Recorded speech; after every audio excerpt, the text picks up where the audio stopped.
अस्सलाम वालेकुम जी।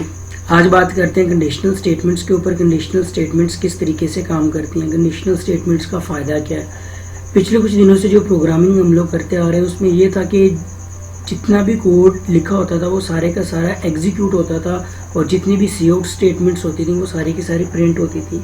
Conditional statements में ये होता है कि कुछ पोर्शन या कुछ ब्लॉक जो होते हैं वो हम लोग एग्जीक्यूट करते हैं बेस्ड ऑन दी कंडीशन। जो आपके पास कंडीशन है उस कंडीशन की बेस के ऊपर कुछ ब्लॉक्स जो हैं वो एग्जीक्यूट होंगे और कुछ ब्लॉक्स जो हैं वो स्किप होंगे। फर्स्ट करो मैं अपने सिस्टम के अंदर कुछ इस तरीके से सेंस देना चाहता हूँ कि अगर कोई चीज़ डिमांड की जा रही है यूज़र से कि जी ये वाली वैल्यू प्रिंट कर दो लेकिन ये वाली वैल्यू प्रिंट ना करो, तो इसके लिए हम लोग कोई स्ट्रक्चर उसको देंगे, तो वो हमारे पास कंडीशनल स्ट्रक्चर होगा। इसके अंदर हम लोग अपनी जो डिसीजन मेकिंग है वो करेंगे। जो कंडीशंस हैं कंडीशन की बेस के ऊपर हम लोग डिसीजन मेकिंग करेंगे। वो डिसीजन मेकिंग किस तरीके से होगी तो ये नेक्स्ट जाकर हम लोग देखते हैं। बेसिकली मेनली जो आप लोग कंडीशनल स्ट्रक्चर्स हैं, कंडीशनल स्टेटमेंट्स हैं, उनको चार तरीके से यूज़ कर सकते हो।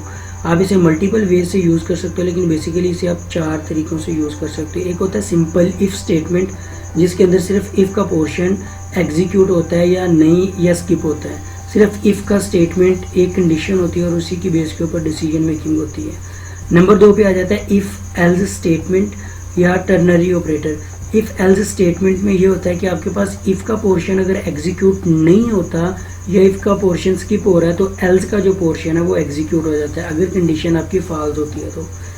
इफ़ एल्स स्टेटमेंट जो आप लोगों के पास आती है इफ़ के अंदर, अगर आपकी इफ़ कंडीशन ट्रू नहीं है, जब ये मोस्टली तब यूज़ होती है जब आप लोगों के पास मल्टीपल कंडीशंस हों।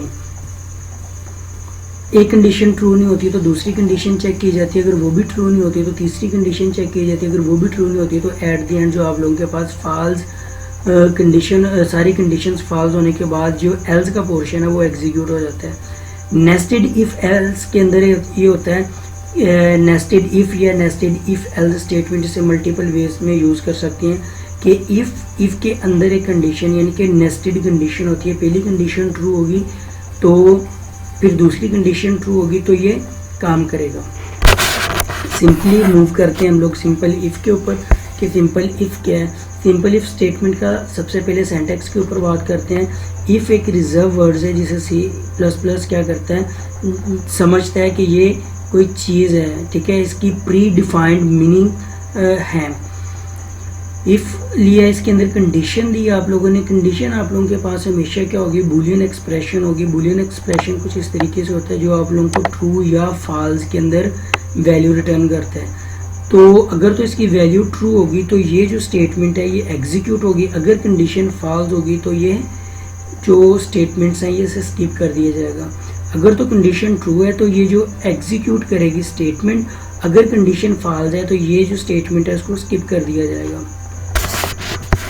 इसके स्ट्रक्चर के ऊपर चलते हैं या फ्लो चार्ट को देखते हैं। फ्लो चार्ट किस तरीके से है, यहाँ पे आप लोगों की कंडीशन को चेक किया जाएगा। कंडीशन जब कंट्रोल आएगा, जब कंपाइलर इस कंडीशन के ऊपर आएगा तो कंडीशन आपको दो ही तरह से वैल्यू रिटर्न कर सकती है, या तो वो वैल्यू ट्रू होगी या वो वैल्यू फॉल्स होगी। अगर फॉल्स होगी तो ये नो वाला पोर्शन एग्जीक्यूट होगा,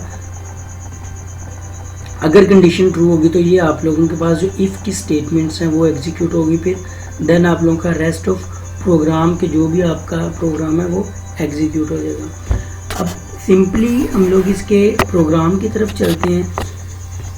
यहाँ पे दो वेरिएबल डिक्लेयर किए, एक डिवाइडेंड का और एक डिवाइज़र का। अभी इसकी इम्प्लीमेंटेशन के ऊपर भी चलते हैं। ये प्रोग्राम को देख लो एक बार, लेकिन इसके बाद हम लोग इसकी इम्प्लीमेंटेशन पे भी चलते हैं। यूज़र से कोई वैल्यू ली, ठीक है, डिवाइडेंड की और डिवाइज़र की।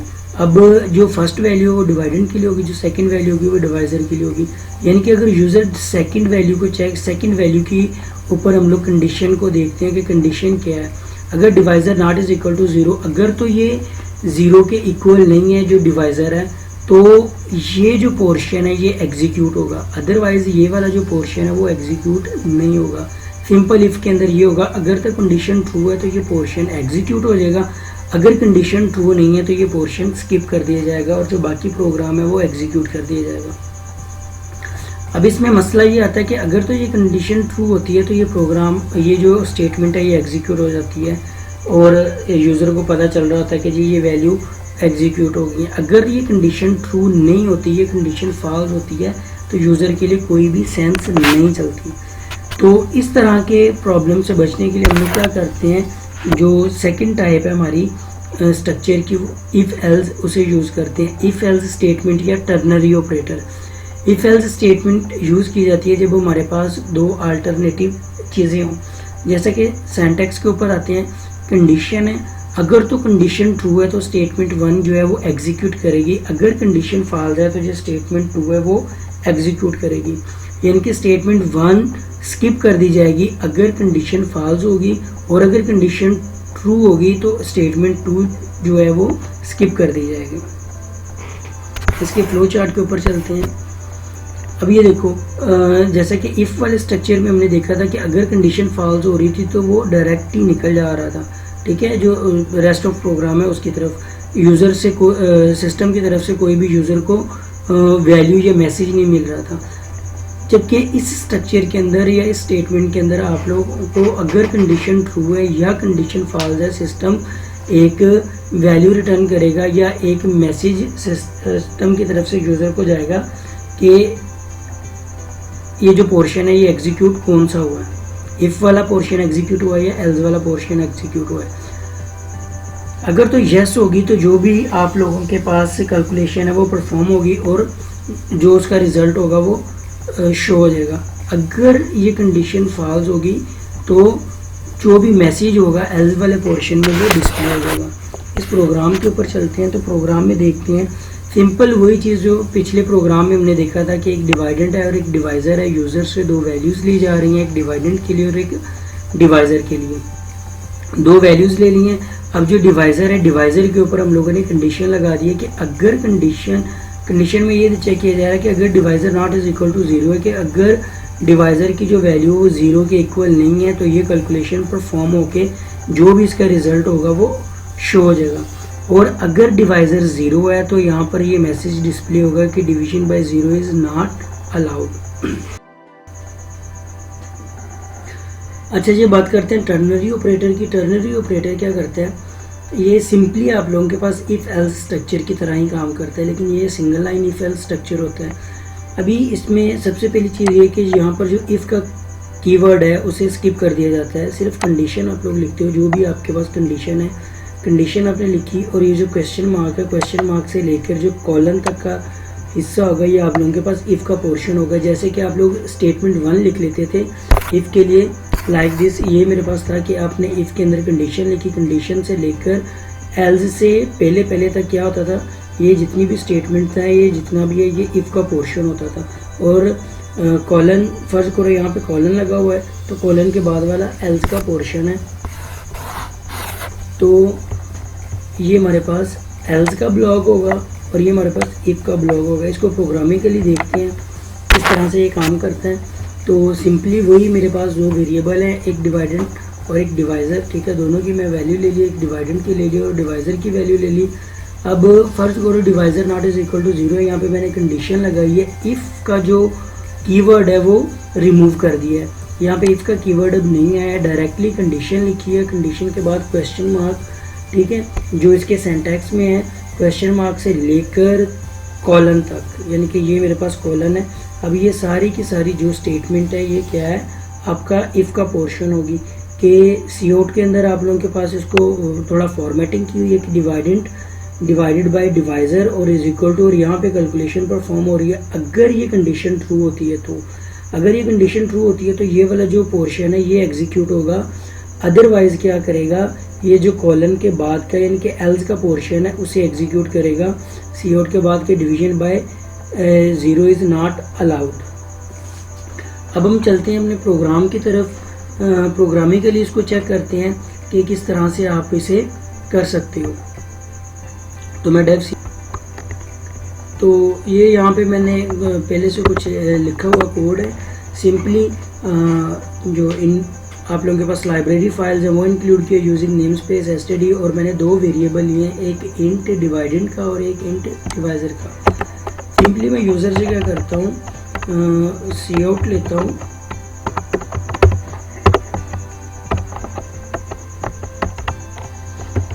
Inter value or divider and divide, और इसको मैंने दे दिया एंड एल, और यहाँ पे मैं सीन ले लेता हूँ यूज़र से वैल्यू लेने के लिए कि पहले ये क्या करे, डिवाइडर की वैल्यू ले, और उसके बाद ये क्या करे, डिवाइजर की वैल्यू ले। किया।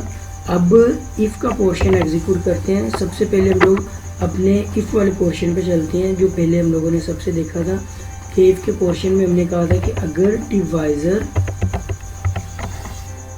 नॉट इक्वल टू 0 के हो, यानी कि अगर 0 के इक्वल नहीं है तो क्या करे, सी आउट कर दे।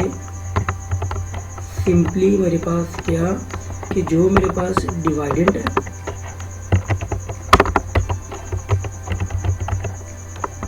डिवाइडेंड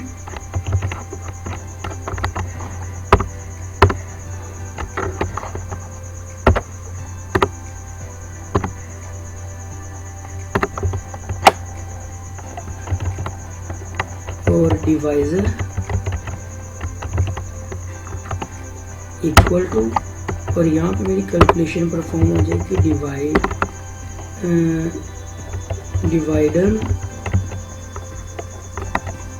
डिवाइडेड बाय डिवाइजर, और ये मेरे पास एंड हो गया जो भी इसकी वैल्यू है। और यहाँ पे मैं लिख देता हूँ एक statement cout end of programme.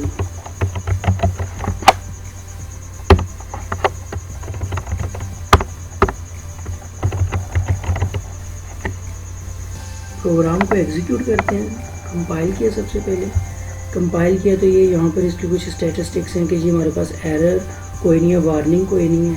अब इसको रन करके देखते हैं। तो inter value for the divider and divisor, सबसे पहले मैं वैल्यू देता हूँ फर्स्ट करो 8, और फिर मैं दूसरी वैल्यू दे देता हूँ जी 2। तो ये मेरे पास इफ़ का पोर्शन एग्जीक्यूट हो गया कि जो डिवाइडेड था वो और डिवाइजर था इज इक्वल टू 4, ठीक है। और उसके बाद ये एंड ऑफ प्रोग्राम आ गया। यहाँ पे भी मैं क्या करता हूँ, एक एंड एल लगा देता हूँ। जब भी प्रोग्राम के अंदर कोई चेंजेस करते हैं तो इसको कंपाइल किया, कंपाइल करके दोबारा से मैं रन करता हूँ। अभी 8, और इसको मैं क्या करता हूँ, डिवाइड करता हूँ 0 के ऊपर, तो वो एंड ऑफ प्रोग्राम दे रहा है, यानी कि इफ़ का जो पोर्शन है वो एग्जीक्यूट ही नहीं हुआ, इफ़ का जो पोर्शन है वो स्किप कर दिया गया।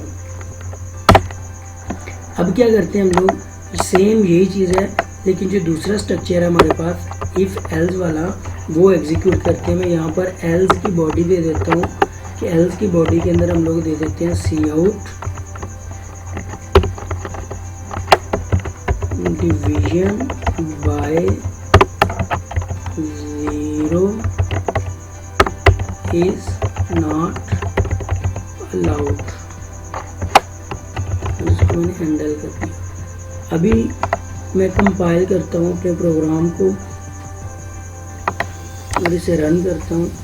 सिंपली वही वाली वैल्यूज़ देकर देखते हैं। 8 और डिवाइडेड मैंने डिवाइडर जो डिवाइज़र है वो दे दिया है 0।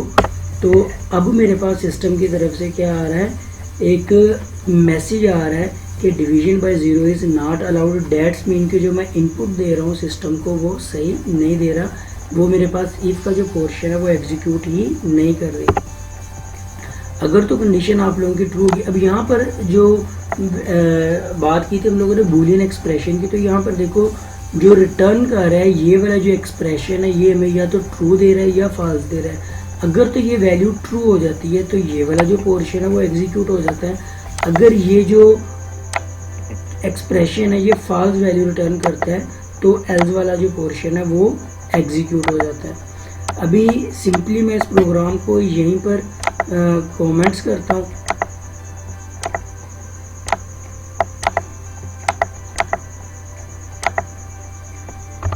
जितना आपको चाहिए उसको सेलेक्ट करो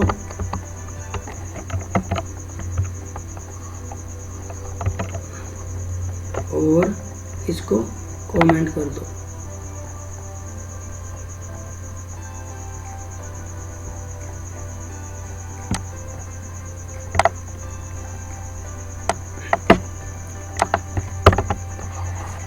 अभी हम लोग टर्नरी ऑपरेटर की तरफ मूव करते हैं कि जो टर्नरी ऑपरेटर है, टर्नरी ऑपरेटर किस तरीके से काम करता था।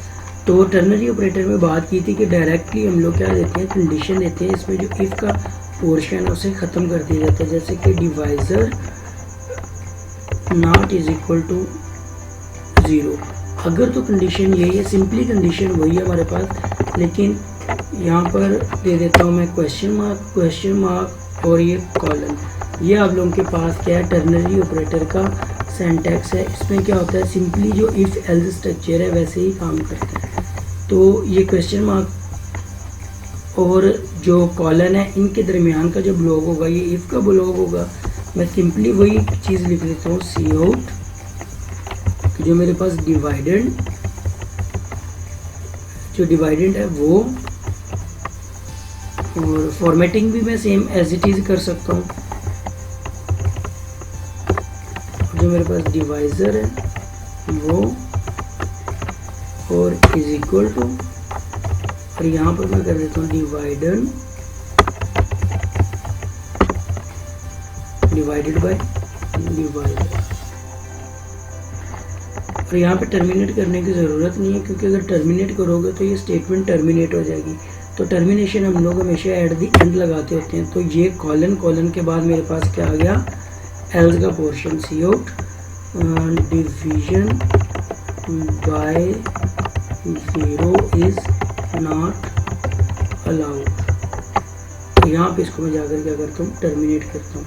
अभी प्रोग्राम को एग्जीक्यूट करके देखते हैं कि प्रोग्राम सही से चला है या नहीं। हाँ, प्रोग्राम के अंदर कोई एरर, कोई वार्निंग नहीं है। मीन टू से कि सिंटैक्स हमारा बिल्कुल सही है। अब चेक करते हैं कि जो लॉजिक है वो भी सही है या नहीं है।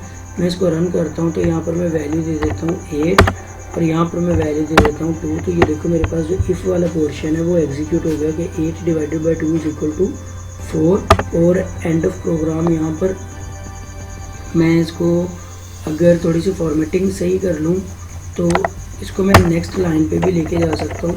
सिंपली पता चल रहा होगा कि ये वाला जो पोर्शन है वो इफ़ के, और ये वाला जो पोर्शन है वो एंड एल लगा दिया मैंने फंक्शन। और दोबारा से मैं इसको कंपाइल करता हूँ। कंपाइल करके इसको रन करके देखते हैं। ये मेरे पास 8, और इसको मैं दे देता हूँ 0, यानी कि एल्स वाला पोर्शन एग्जीक्यूट होना चाहिए। तो division by 0 is not allowed, और एंड ऑफ प्रोग्राम, यानी कि ये मेरे पास कंडीशन जब ट्रू थी तो ये वाला पोर्शन एग्जीक्यूट हुआ, और जब कंडीशन मेरे पास फॉल्स थी तो ये मेरे पास जो है वो एग्जीक्यूट हुआ, और उसके बाद एंड ऑफ प्रोग्राम हमारे पास आ गया। यहाँ तक अगर आपको किसी भी चीज़ में कोई प्रॉब्लम है तो कमेंट सेक्शन के अंदर आप पूछ सकते हैं, ठीक है।